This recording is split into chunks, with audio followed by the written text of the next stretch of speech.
काय रे, कुठे चालला सकाळी सकाळी टोपी वगैरे घालून? कुणाचं लग्न आहे का? हो, लग्न आहे. समाजाला जागा करण्याचा, संघर्ष लढण्याचा. म्हणजे अरे दादा, या महाराष्ट्राच्या मातीत जन्माला आला असतील ना तर चल माझ्या संगती.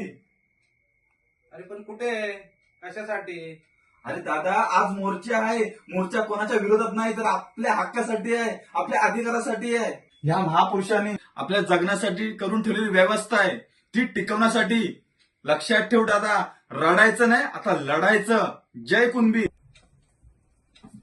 थांब, मी पण येतो. जय कुणबी. जय कुणबी. चला मग येताय ना? 9 ऑक्टोबर सकाळी 10 वाजता थेट आझाद मैदान. जय कुणबी, जय महाराष्ट्र. कुणबी आम्ही राजे, कुणबी आम्ही राजे, कुणबी आम्ही राजे, अरे कुणबी आम्ही